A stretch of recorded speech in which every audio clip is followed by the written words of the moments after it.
Salutations les amis, comment allez-vous? Aujourd'hui, nous allons parler du sensor MAP, autrement dit, sensor de la pression absolue du corps d'admission et de ses composants. Allons voir. À noter que sa fonction principale, c'est de mesurer le volume d'air qui entre dans le corps d'admission du moteur.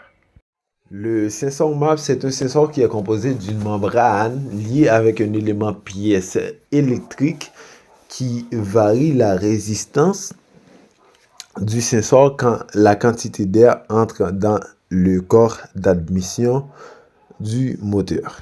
Grâce à cette mesure et également aux dates reçues du sensor CKP, qui est le sensor de la révolution du moteur, maintenant le computer décidera et demandera à chaque injecteur d'injecter la quantité de gasoline suffisante pour avoir une combustion optimale à l'intérieur de chaque cylindre et à chaque temps réel de ignition.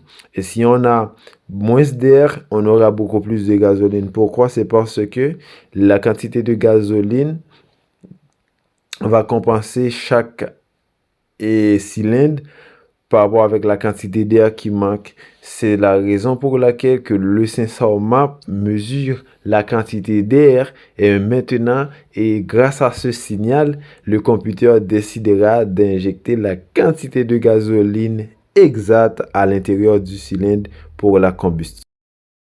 Quand la voiture est en train de fonctionner avec un sensor MAP en mauvais état, le moteur est en train de trembler parfois avec un ralenti instable.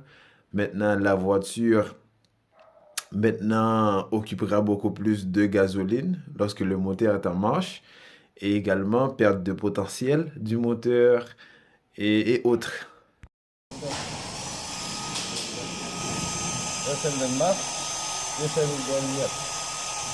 Il y a MAP et YAT. MAP, c'est la pression de l'air qui entre dans le corps d'admission et YAT, c'est la température de l'air qui entre dans le corps d'admission.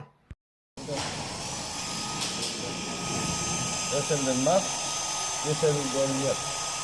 El map es de abajo. El MAP es de abajo y es el YAT. Para cambiar de temperatura. Uno de ahora. Ahí bajó uno. Eso está poquito. Ahí la paso por el otro lado.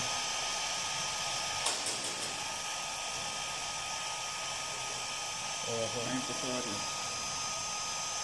Ahí baja la intensidad.